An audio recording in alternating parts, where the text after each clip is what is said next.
باقی نبیوں کو جو معراج عطا ہوئی تو معراج کے اندر آزمائش تھی، اور اپنے محبوب کو جو معراج عطا فرمائی تو اس معراج میں عزت تھی۔ جیسے حضرت آدم علیہ السلام کو معراج ملی جنت سے نکل کر، نوح علیہ السلام کو معراج ملی جودی پہاڑ پر ٹھہر کر کشتی میں اتر کر، موسیٰ علیہ السلام کو معراج ملی سمندر کے طوفانوں میں اتر کر، ابراہیم علیہ السلام کو معراج ملی آتش نمرود میں کود کر، اسماعیل علیہ السلام کو معراج ملی چھری کے نیچے آ کر، یونس علیہ السلام کو معراج ملی مچھلی کے پیٹ میں جا کر، یوسف علیہ السلام کو معراج ملی کنویں میں جا کر، یعقوب علیہ السلام کو معراج ملی 40 سال کا دکھ اٹھا کر، سلیمان علیہ السلام کو معراج ملی تخت پہ جا کر، ان کا تخت ہواؤں پہ اڑتا تھا، لیکن اپنے محبوب کو معراج عطا فرمائی عرش پہ بلا کر۔ تو معراج کا سفر آج بھی سائنس حیران ہے کہ انسان آسمانوں کی سیر کیسے کر سکتا ہے۔ عقل سے بالا تر چیز ہے یہ۔ بہت ساری کہکشائیں ایسی ہیں جہاں ضروری آکسیجن نہیں ہے، بہت ساری کہکشائیں انسان کو جلا کے رکھ دیتی ہیں۔ ان سارے مراحل سے انسان کیسے پار ہو گیا؟ تو دین اسلام جو ہمیں دیا گیا ہے وہ ہماری عقل کے تحت نہیں دیا گیا۔ جہاں تمہاری عقل ختم ہو جاتی ہے وہاں سے پھر وحی اسٹارٹ ہوتی ہے، قرآن شروع ہوتا ہے۔ سائنس سے منع نہیں کیا اسلام نے، بلکہ اسلام نے حکم دیا چیزوں میں غور و فکر کر کے اس کی تہ تک پہنچو، یہی سائنس ہے۔ لیکن ہر سائنسداں کی بات کو بلا سمجھے مانا نہیں جائے گا۔ جو چیز اسلام سے ٹکرائے گی اس سائنس کو ہم چھوڑ دیں گے۔ جیسے ایک نوجوان لڑکے نے مجھ سے کہا کہ حدیث میں ہے کہ قیامت کے دن سورج انسان کے سر کے قریب آ جائے گا۔ کتنا قریب آئے گا؟ مختلف روایتیں ہیں۔ ایک روایت میں ہے کہ 1 میل کا فاصلہ رہ جائے گا، ایک روایت میں ہے کہ 1 گز کا فاصلہ رہ جائے گا، ایک روایت میں ہے کہ سرما ڈالنے والی جو سلائی ہوتی ہے اس سلائی کے بقدر سر سے دور سورج رہ جائے گا، اور پوری اپنی تپش کے ساتھ نیچے آئے گا، پوری گرمی کے ساتھ آئے گا۔ اب سائنس کیسے مانے بیچارہ؟ یہ انسان کیوں نہیں پگھلا؟ سائنس کا دعویٰ یہ ہے کہ اگر آج جس جگہ سورج ہے اس جگہ سے تھوڑا سا نیچے سرکنا شروع کرے تو انسان پگھلنا شروع ہو جائے۔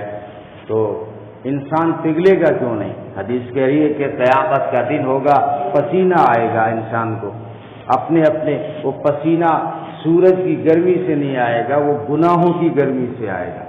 جس کے جتنے گناہ ہوں گے اتنا پسینہ آئے گا۔ بعض وہ لوگ ہوں گے جن کو پسینہ نہیں آئے گا۔ تو یہ سائنس کے لحاظ سے اگر اس بات کو سوچیں تو سمجھ میں نہیں آتی۔ تو اس جوان نے کہا کہ انسان پگھلا کیوں نہیں؟ کیا جواب ہے؟ نے کہا اللہ پگھلنے دے گا نہیں، اور کیا جواب؟ جس چیز باقی سورج تو پوری گرمی کے ساتھ آ رہا ہے، حدیث نے اس کا اقرار کیا ہے کہ سورج جب نیچے آئے گا تو زمین اور پہاڑ اور یہ لوہا اور تانبا اور پتل یہ سارے پگھلیں گے، اور حدیث میں ہے کہ یہ دھرتی پگھل کے تانبے کی بن جائے گی۔ تو ساری چیزیں پگھل رہی ہیں، سورج کی گرمی کو حدیث بھی مان رہی ہے، لیکن انسان نہیں پگھلے گا۔ کیوں؟ اس لیے کہ وہ پگھلنے دے گا نہیں، اس کے لیے تو قیامت کھڑی کرنی ہے۔ تو اگر آپ سائنس کے حساب سے سوچیں گے معراج پہ ایک انسان کیسے گیا تو سمجھ میں نہیں آئے گا۔ یہی تو سوال ابو جہل کا تھا۔ جب نبی پاک صلی اللہ علیہ وسلم معراج سے واپس آئے تو ام ہانی کے گھر سے گئے تھے، ام ہانی کے گھر واپس لوٹے تو ام ہانی نے کہا اللہ کے رسول یہ واقعہ کسی کو بتانا مت۔ ٹھیک ہے، آپ نے مجھے سنا دیا۔ یہ حضرت علی کی بہن تھی ام ہانی، نبی کی چچا زاد بہن ہے۔ ان کے گھر آئے، کہا میں راتوں رات سفر پہ جا کے آیا۔ تو ام ہانی نے منہ پہ ہاتھ رکھ دیا، مجھے تو یہ خبر سنا دی، آگے یہ خبر کسی کو مت سنانا۔ تو نبی نے فرمایا نہیں، میں تو بتاؤں گا۔ تو ابو جہل تک یہ خبر لیک ہو گئی اور پہنچ گئی کہ راتوں رات وہ کہہ رہے کہ میں 7 آسمانوں کے اوپر سدرۃ المنتہا سے بھی اوپر اٹھا، 70,000 نور کے پردے کراس کیے اور عرش پہ جا پہنچا۔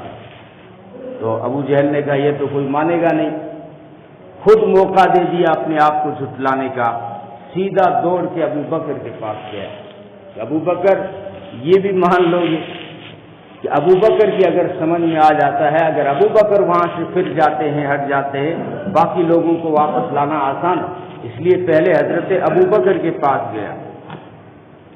اور ویسے بھی بچپن کے دوست ہیں، انسانی فطرت ہے، جب کسی سے کوئی برائی ہو جائے تو تانا لوگ اس کے دوستوں کو دیتے ہیں۔ دیکھا تیرے دوست کو، مریم علیہ السلام پہ جب الزام لگا، وہ اللہ تعالیٰ نے اپنی قدرت دکھائی تو قوم نے کیا کہا؟ یا اخت ہارون ما کان ابوک امرأ سوء وما کانت امک بغیہ۔ خود مریم پہ ملامت نہیں کی، بھائی کا ذکر کیا، یا اخت ہارون، اے ہارون کی بہن، تیرا بھائی تو ایسا نہ تھا، تیرے ماں باپ تو ایسے نہیں تھے۔ تو کہا ابو بکر کے پاس پہنچا۔ خدا کی قدرت دیکھیے، اللہ تبارک و تعالیٰ جس سے ایمان سے نوازنا چاہتے ہیں۔ ابو بکر کی ولادت ہوئی ہے بتوں کے پاس میں، ابو جہل کی ولادت ہوئی ہے کہ اس کی امی خانہ کعبہ کا طواف کر رہی تھی۔ خانہ کعبہ کی طواف کرتے کرتے درد ذہ پیدا ہوا، ابو جہل کی امی وہیں بیٹھ گئی۔ جو بچہ طواف کی حالت میں پیدا ہوا، اللہ نے اس بچے کو اس امت کا فرعون بنا دیا، اور ابو بکر کی والدہ بت خانے میں بیٹھی ہوئی بتوں سے مانگ رہی تھی، وہیں درد ذہ شروع ہوا۔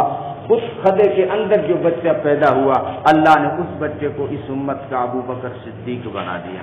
تو ابو جہل ابو بکر صدیق کے پاس گئے، یہ بھی مان لو گے کہ آپ کا دوست کہہ رہا ہے کہ میں راتوں رات آسمانوں کا سفر کر کے آیا ہوں، عرش پہ جا کے آیا۔ ابو بکر نے کہا اگر تو اپنی طرف سے کہہ رہا ہے تو سب سے بڑا جھوٹ ہے، اگر وہ میرے دوست کہہ رہے ہیں تو سب سے بڑا سچ ہے۔ بغیر دیکھے کیسے مان لیا؟ یہ کوئی ماننے میں آنے والی چیز ہے کہ ہم نے بہت ساری چیزیں بغیر دیکھے مان لی ہیں، نہ ہم نے فرشتے دیکھے ہیں، نہ ہم نے جنت دیکھی ہے، نہ ہم نے اللہ کو دیکھا ہے۔ تو یہ کیا ہے؟ عرش اور سدرۃ المنتہا، ان کے کہنے پر جب ہم نے اللہ کو مان لیا تو باقی ساری چیزیں چھوٹی۔ تو ابو جہل نے کہا کہ پھر آپ ان سے کہو نا کہ ہمیں بھی دکھا دیں، اللہ کے فرشتے دکھا دیں، جنت دکھا دیں، عرش دکھا دیں، اللہ کا دیدار کرا دیں، تاکہ ہم بھی ایمان میں داخل ہو جائیں اور پھر ہمارا جھگڑا ہی ختم ہو جائے۔ ابو بکر نے فرمایا وہ جہالت کے باپ، ہو سکتا ہے ہمارے کہنے پر وہ دکھا بھی دیں، فرشتے بھی دکھا دیں، جنت بھی دکھا دیں، عرش بھی دکھا دیں، لیکن پھر وہ بات نہیں رہی، پھر وہ ایمان نہیں رہے گا۔ ایمان تو دل دیکھے ماننے کا نام ہے، کیونکہ دیکھنے میں ہماری نگاہ غلطی کھا سکتی ہے، ان کی زبان خطا نہیں کھاتی۔ اس لیے دیکھے جو ہم دیکھیں اس پہ اتنا یقین ہمیں نہیں آتا جتنا محمد عربی صلی اللہ علیہ وسلم کی زبان پہ ہمیں یقین آتا ہے۔ تو معراج باقی انبیاء کو آزمائش میں ڈالا گیا، معراج کے اندر ہی، کہ یونس علیہ السلام کی معراج مچھلی کے پیٹ میں ہے تو وہیں آزمائش ہے، یوسف علیہ السلام کی معراج کنویں کے اندر ہے تو وہیں آزمائش ہے، لیکن اپنے محبوب کو آزمائشوں سے پہلے گزارا اور معراج عزت کے طور پر بلایا۔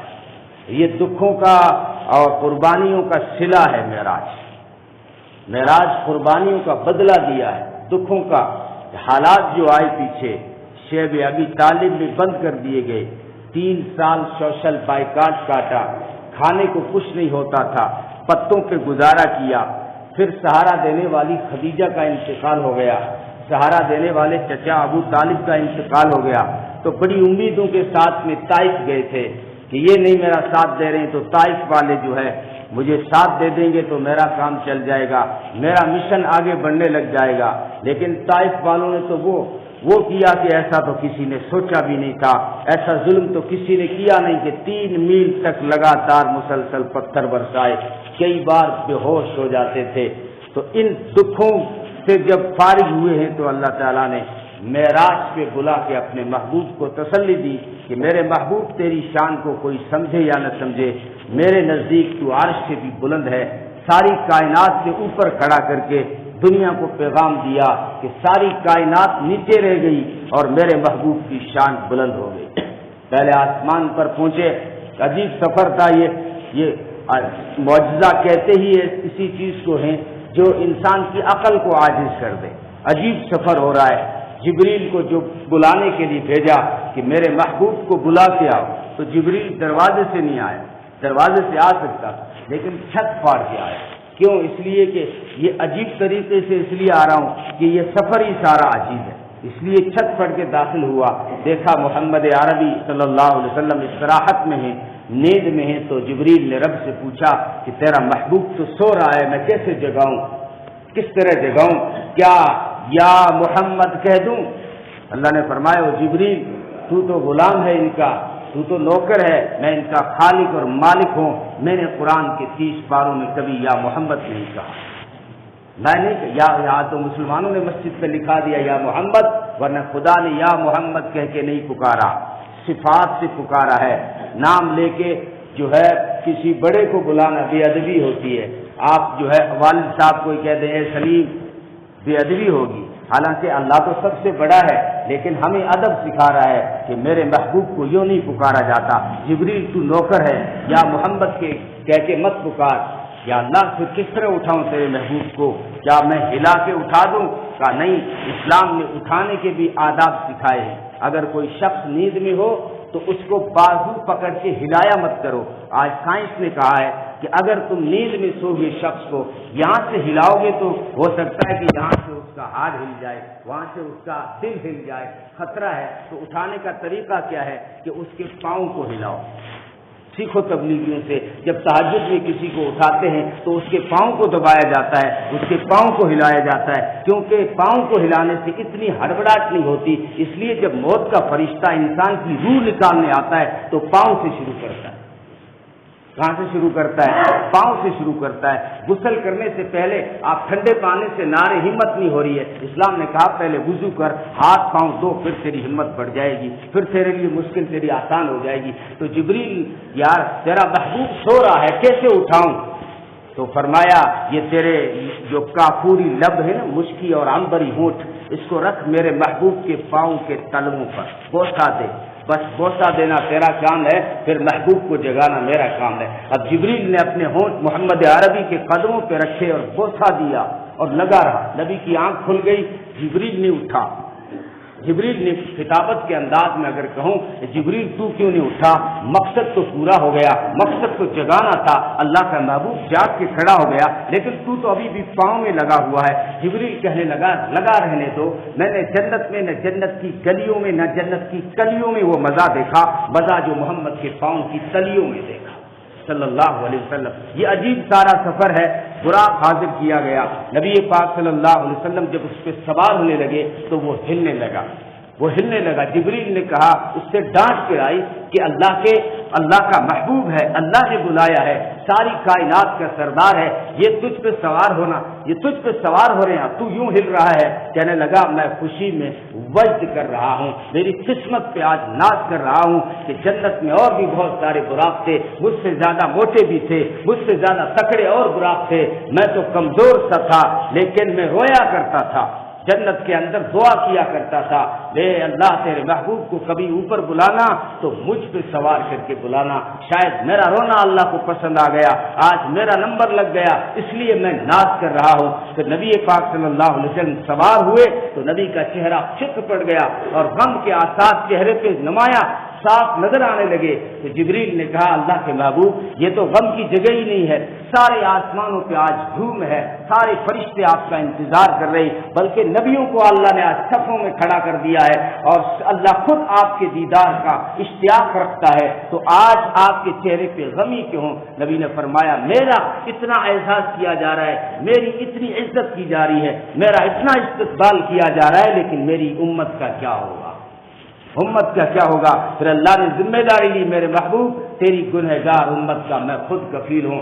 پھر سوار ہوئے اور یہ کوئی انڈین جو ہے ایئر لائن کی کوئی جو ہے فلائٹ نہیں تھی جو پہلے گھسٹتی اور پھر اڑتی، یہ براق تھا جنت کا جو سیدھا اوپر اٹھا، سیدھا یوں اوپر اٹھا، تھوڑی دیر آگے رینگنے کی بھی اس کو ضرورت نہیں پڑی، لیکن جب اوپر اٹھا تو زمین نے اس کے پائے پکڑ لیے، جبریل نے زمین کو ڈانٹ پلائی، تو یہ اللہ کا حکم ہے، اللہ نے اپنے محبوب کو بلایا ہے، تو کیوں سفر میں ڈسٹرب کر رہی ہے، تو کیوں جو ہے براق کے پائے پکڑ رہی ہے یا اس کے پاؤں پکڑ رہی ہے؟ تو دھرتی نے کہا اتنا معزز سفر ہو رہا ہے، اس سے مجھے محروم کیا جا رہا ہے، ایک کاش کے کچھ سفر یہ دھرتی پہ ہوتا، پھر اوپر اٹھائے جاتے۔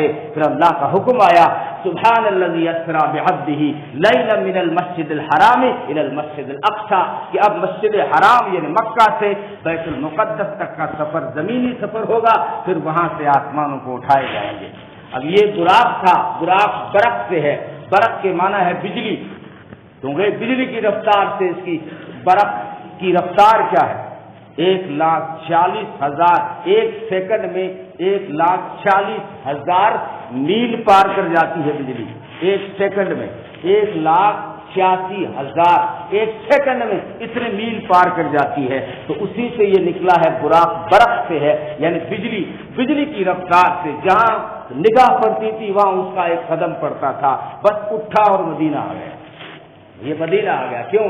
اس لیے کہ مدینہ کو منورہ بنانا ہے تو میرے محبوب کے قدم آئیں گے، قدم اٹھا اور مدینہ آ گیا۔ کیوں؟ اس لیے نہیں کہ شعیب علیہ السلام کی جائے ولادت ہے، نہیں، میرے محبوب کے قدم آئے ہیں، اس لیے مدین بھی معزز ہو گیا، قدم اٹھا اور کوہ طور پہ آ گیا، کوہ طور آ گیا کوئی سفر میں، اس لیے نہیں کہ موسیٰ علیہ السلام یہاں رب سے باتیں کرتے تھے اس لیے مقدس ہے، نہیں، میرے محبوب کے قدم آئیں گے، قدم اٹھا اور بیت اللحم آ گیا، کیوں؟ عیسیٰ علیہ السلام کی ولادت ہوئی تھی اس لیے، نہیں، میرے محبوب کے قدم آئیں گے اس لیے معزز ہے، قدم اٹھا اور فلسطین آ گیا، وہ جو ہے بیت المقدس آ گیا جہاں نبی کھڑے ہیں۔ الگ مختلف روایت ہے، بعض روایتوں میں کہا گیا معراج کے سفر کی واپسی کے بعد میں نماز ہوئی ہے بیت المقدس میں، اور بعض روایتوں کا کہنا یہ ہے کہ پہلے یہاں نماز ہو گئی، پھر نبیوں کو آگے استقبال کے لیے بھیج دیا گیا۔ اب یہاں پر نبی کھڑے ہیں، آدم علیہ السلام سے لے کے عیسیٰ علیہ السلام تک نماز کے لیے صفیں درست ہونے لگی۔ نماز کون پڑھائے گا؟ آدم علیہ السلام ساری کائنات کا باوا کھڑا ہے، اور اللہ کا خلیل بھی کھڑا ہے، آج موسیٰ کلیم بھی کھڑا ہے، بہت سارے پیغمبر کھڑے ہیں۔ جبریل نے کہا مصلی پہ محمد عربی کے سوا کوئی نہیں آ سکتا، یہ صرف ساری کائنات کا امام نہیں بلکہ سارے نبیوں کا بھی امام ہے۔ پھر محمد عربی صلی اللہ علیہ وسلم مصلی پہ آئے، باقی جو نبی 1,24,000 تقریباً جو نبی نماز پڑھ رہے تھے نبی کے پیچھے، ان کے شریعت میں سورہ فاتحہ نہیں تھی۔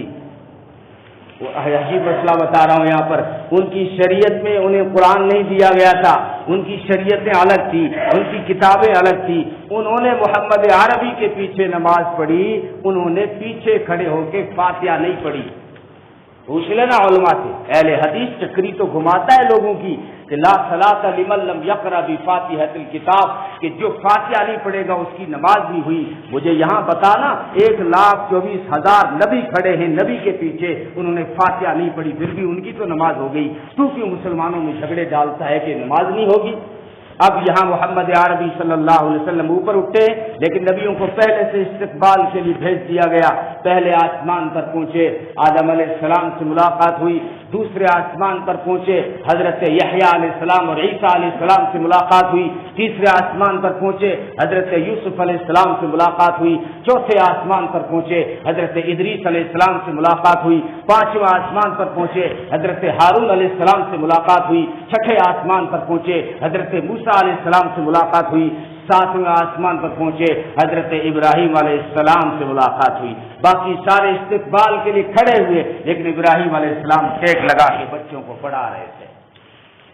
پڑھا رہے تھے، یہ کون سے بچے تھے کہ مسلمانوں کے یا غیر مسلموں کے، یہودوں کے ہیں یا نصارہ کے، جو چھوٹے بچے چلے جاتے ہیں وہ اسلام کی فطرت پہ ہوتے ہیں، وہ سارے کے سارے جنت میں جانے والے ہوتے ہیں۔ ابراہیم علیہ السلام ان کو وہاں پڑھا رہے تھے، اور استقبال میں کھڑے اس لیے نہیں ہوئے، ادب سکھایا کہ انسان عہدے کے اعتبار سے کتنا بھی بلند ہو جائے اپنے باپ سے بڑا نہیں ہو سکتا۔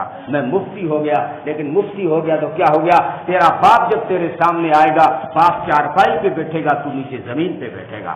یہ ادب سکھایا، اور پھر